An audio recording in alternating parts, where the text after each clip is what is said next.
Today's video is focused all around NHL goaltenders. We have goalies on waivers being activated from injury reserve and some going on injury reserve. We'll discuss all that coming up next.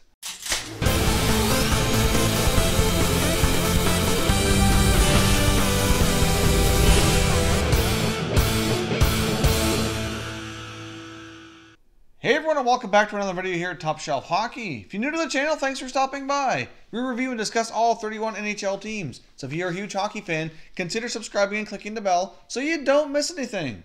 So as I mentioned off the top, we have lots of news regarding many NHL goaltenders today, so let's dive right in here to the action. As we reported yesterday, Ottawa Senators placed goaltender Mike Condon on waivers at noon Eastern time. Well, noon Eastern time today has come and gone, and he has cleared waivers, so he will be assigned down to the American Hockey League to the Belleville Senators, and they are calling up veteran American Hockey League goaltender Mike McKenna to serve as backup to Craig Anderson, at least for the time being. The hope here with Mike Condon is that he can go down to the American Hockey League, get into more game action than he was getting at the NHL level, hopefully get his confidence back, and later on during the season, once things turn around, hopefully get recalled and have another chance to be the Senators' backup goaltender. Now, I guess the good news is they do have a very experienced guy in Mike McKenna who can come up. Most of his experience is at the American Hockey League level, but he has had a fair bit of success there, and hopefully he can give Craig Anderson a breather and get in, a little bit of playing time as well. The Senators did indicate they're not bringing him up just to sit on the bench. He is expected to get some playing time.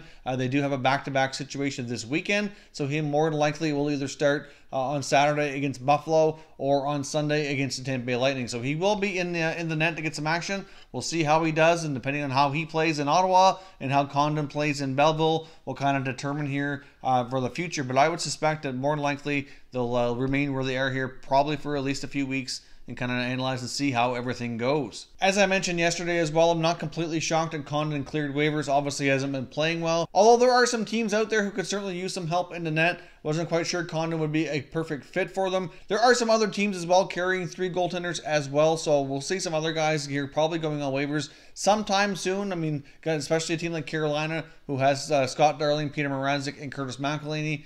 They are carrying all 3 for right now, trying to sort out what to do. Although I don't imagine that they will carry 3 for too long. But at some point here, we are going to see some other goalies likely hit the waiver wire sooner than later. Now, in other news regarding goaltenders and some injuries here, St. Louis Blues starting goaltender Jake Allen, who was injured after a collision with his own teammate, and it wasn't quite clear the status of his injury. It looked as though he might have a head or neck injury, possible concussion, but it looks as though he's actually doing pretty well. And as of the morning skate and practice here for the St. Louis Blues this morning, it looks as though he will get the start in the next game here for the Blues, so he appears to be okay. They had called up a youngster Ville Husso from the American Hockey League, but he's been returned. So it looks as though the St. Louis Blues have dodged a bullet here. Jake Allen is okay and will be starting for the next game here for the Blues. So all is good in that camp. Now, on other goaltenders, not so good is Jonathan Quick in the LA Kings. Now, we reported yesterday that he was put on IR, but we didn't have the full details of what was going on with Jonathan Quick. He ended up having to have surgery on his knee for a torn meniscus, so he will be out long term. All the Kings have indicated right now with Jonathan Quick is that he's out indefinitely. So obviously that's not good news for the Kings. They are going to basically run with Jack Campbell and Peter Budaj here for the time being. I don't think Campbell's been too bad. There was some speculation they may look to the trade market to pick up another goaltender, but it doesn't look as though that's very likely right now. I mean, I guess if the right situation, like we saw with Condon on waivers, if the right guy they felt was a good fit for them, appeared on the waiver wire or something, they might make a move that way. But it looks as though they're kind of content here just to kind of run with Campbell for the time being. I do think if the LA Kings make a trade, and there's been lots of speculation around that team, so obviously since they're not doing well, and we've mentioned them here in the other videos talking about some trade rumors that have been floating around, I would think they're more likely going to make a trade to address their scoring needs more so than in goal. With the type of surgery that Jonathan Quick had, usually we're looking at about 3 or 4, upwards of 6 weeks for that type of recovery. So he very well will likely be out somewhere close to Christmas would be my guess estimate. But they very well could have him for the second half of the season. So there's probably not much point in going to make a big move, for really a shorter term type of injury. And if they do make a trade, like I said, they're likely going to address other needs before they dip into the goaltending market.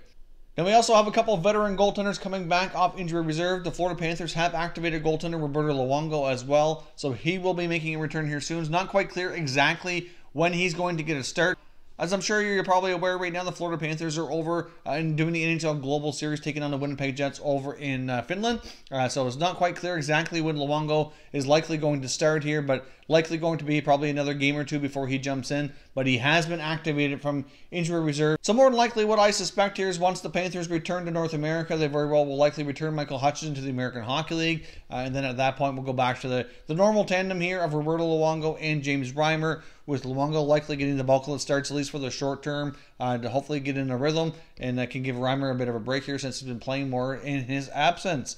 Now, the other veteran goaltender that's ready to make a return has been activated from injury reserve here is Pekka Rinne. Now, in Rinne's absence, Jussi Saros has played very well. The Nashville Predators have had a pretty solid record in his absence as well. It wasn't totally clear exactly what the injury was for Rinne. They didn't really offer a whole lot of information while he's been out or while he's been on IR here, so not really clear exactly what he was recovering from. But at the same time, Saros has played very well in his absence. So the other talk around Pekka Rinne as well is apparently where he is a pending UFA coming up here this summer. There's been some talk around whether or not he'll be extended by the Nashville Predators. I've seen some reports indicating that maybe they would look to trade the veteran goaltender if they feel Saros is capable of taking over, which I highly doubt that would happen personally. They're not going to be going into the playoffs here trying to make a Stanley Cup run and moving their star goaltender from the past. Even if Saros can take over and be the starter, that would not make any sense. But there has been some talk whether or not he's brought back